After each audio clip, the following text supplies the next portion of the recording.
Hola a todos y qué bueno tenerlos por aquí. Les damos la bienvenida a nuestro Diccionario Etológico, un espacio de la Fundación Bioethos. Para quienes no nos conocen, en Bioethos nos dedicamos a promover las ciencias del comportamiento animal a través de la investigación y la educación.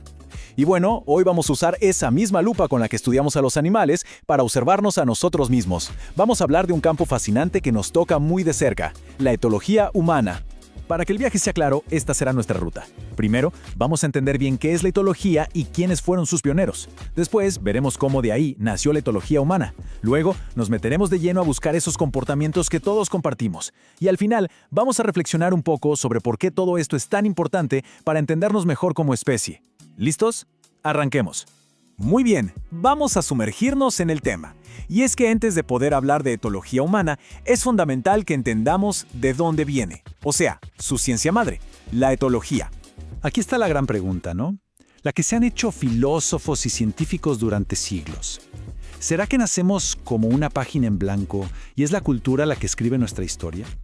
¿O tal vez ya venimos con ciertos programas biológicos que guían nuestras acciones? Pues bueno, justo en esa tensión, en ese debate entre lo innato y lo aprendido, es donde la etología pone su lupa. Para buscar respuestas, lo primero es definir el campo.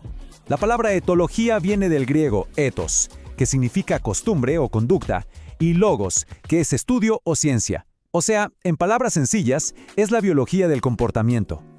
En lugar de especular desde un laboratorio, la etología se enfoca en observar a los animales en su ambiente natural para entender por qué hacen lo que hacen, desde cómo consiguen pareja hasta cómo pelean, todo visto desde una perspectiva evolutiva. Como toda gran idea, la etología no surgió de la nada, por supuesto. Fue construida sobre los hombros de verdaderos gigantes. Así que conozcamos un poco a esas mentes brillantes que le dieron forma a esta ciencia. El camino que nos trajo hasta aquí es bien interesante. Podríamos decir que la primera semilla la sembró el mismísimo Charles Darwin, por allá en 1872, cuando sugirió que nuestras emociones, como la risa o el llanto, no eran un invento nuestro, sino que tenían una historia evolutiva compartida con otros animales. Luego, a principios del siglo XX, empezaron a aparecer estudios más formales, pero el momento cumbre, el que lo cambió todo, llegó en 1973. Ese año, el trabajo de 3 hombres fue tan revolucionario que les dieron el premio Nobel, y con eso, la etología se consolidó como una ciencia de primer nivel. Uno de esos pioneros, Nicholas Tinbergen, lo resumió de una manera brillante y súper concisa en 1951. Dijo que la etología es simplemente el estudio biológico de la conducta. Ojo, esta definición parece sencilla, pero es muy potente. Lo que nos dice es que el comportamiento no es algo etéreo, sino un rasgo más de un organismo, como el color de sus alas o la forma de su pico. Y si es un rasgo biológico, entonces puede ser moldeado por la selección natural. Y aquí los tenemos, los 3 grandes padres de la etología moderna. Por un lado, Konrad Lorenz, quien nos mostró ese fenómeno increíble de la impronta con sus famosos gansos. ¿Saben? Ese aprendizaje súper rápido que hace que los polluelos sigan al primer ser que ven al nacer. Luego está Nico Tinbergen, que se dedicó a descifrar los complejos rituales de apareamiento del pez espinoso, un comportamiento totalmente instintivo. Y finalmente Carl von Frisch, que fue quien descifró el asombroso lenguaje de la danza de las abejas. ¡Imagínense! Un baile con el que le dicen a sus compañeras dónde está la comida. Juntos, ellos demostraron que el comportamiento animal era mucho, mucho más que simples reflejos. Con unas bases tan sólidas, el siguiente paso era casi lógico. Si la etología nos había dado un lente completamente nuevo para mirar al reino animal, era solo cuestión de tiempo para que alguien se atreviera a apuntar ese mismo lente hacia nosotros. Y claro, esa es la pregunta que cae de su propio peso, ¿verdad? Si somos parte del reino animal, ¿no deberían aplicarse los mismos principios a nuestra especie? ¿O es que acaso nosotros estamos por fuera de las leyes de la biología que gobiernan a todos los demás seres vivos del planeta? Pues la persona que se atrevió a tomar ese reto fue Irenaeus Ebli Abelsfeld.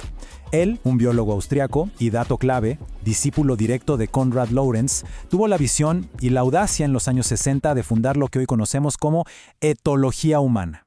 La definición, como ven, sigue la misma lógica de su ciencia madre. Es ni más ni menos que el estudio biológico de nuestra conducta. Y la idea de fondo es muy potente. A pesar de toda nuestra increíble cultura, de los idiomas, de la tecnología, muchas de nuestras acciones tienen una raíz evolutiva. una historia que se remonta a miles de años atrás.